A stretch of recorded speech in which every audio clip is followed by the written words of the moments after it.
Property owners in Whistler, BC, since last year have been able to request house calls from a mobile chipping service that picks up wood waste and takes it to be composted nearby. The goal is to remove brush and debris that can become volatile fuel for wildfires, particularly in a community that is surrounded by, and in many cases built into, dense forest. It's one of hundreds of programs underway around BC in response to wildfire threats, which have been underscored by particularly destructive fire seasons in 2017 and again this year. In Whistler, the increased fire threat has made the yard waste program an easy sell. This summer, the tide has turned. People have got the message and we are being overwhelmed with phone calls, said Heather Beresford, manager of environmental stewardship with the resort municipality of Whistler. It's a good problem to have. Cities are clearing brush, revamping zoning practices and offering free seminars to homeowners in an effort to reduce wildfire risk, even as development pushes farther into forested areas. They are also creating community wildfire protection plans, a key recommendation from a 2003 review of that year's devastating fire season, although many have not been fully implemented. In a 2017 report, the BC Auditor General said about half of communities that have wildfire protection plans had not done any work on the ground and that only 10% of high-risk forests around communities had been treated. Forests are treated by thinning and removing dry wood to reduce the fuel load or, in some cases, with prescribed burns.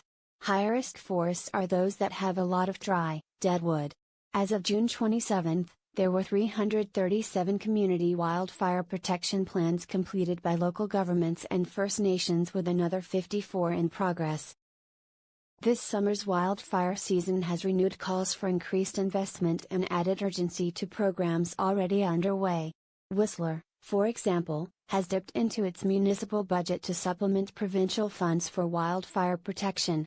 In 2018, it expects to spend about $1.4 million on fire prevention work, with nearly half of that $680,000 coming from the municipal budget. But the scope of areas to be treated, with predictions of drier, hotter summers, makes for a complex, long-term challenge.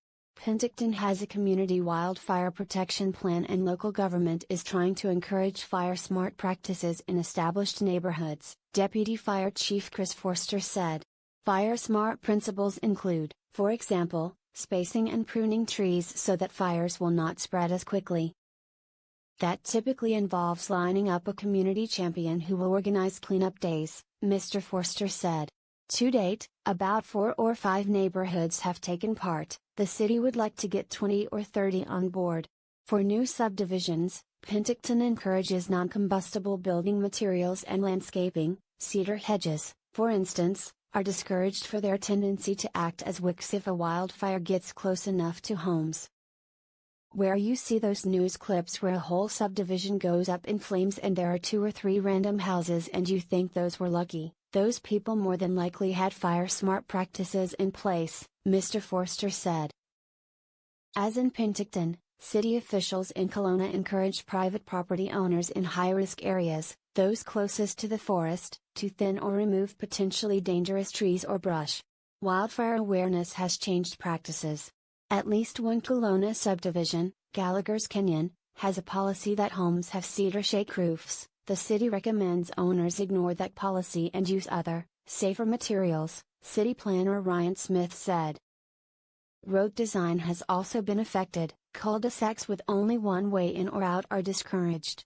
In June, Kelowna Council endorsed an updated community wildfire protection plan that included 47 recommendations, including a prescribed burn pilot project.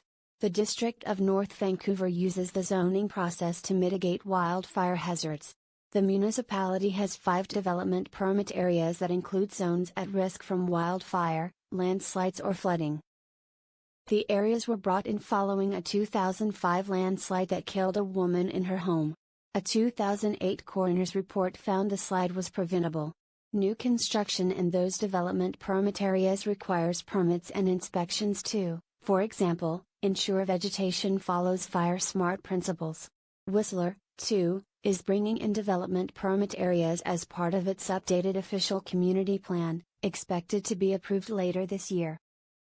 BC's Strategic Wildfire Prevention Initiative, launched in 2004 and administered through the Union of BC Municipalities, is being shifted to a new provincially run community resilience program, which the government backed with $50 million over 3 years in this year's budget. That change is among the responses to a government report earlier this year into the 2017 flood and wildfire season. The province says it is acting on 30 of the 108 recommendations in that report and expects to have an action plan to complete all of the recommendations ready by the end of October.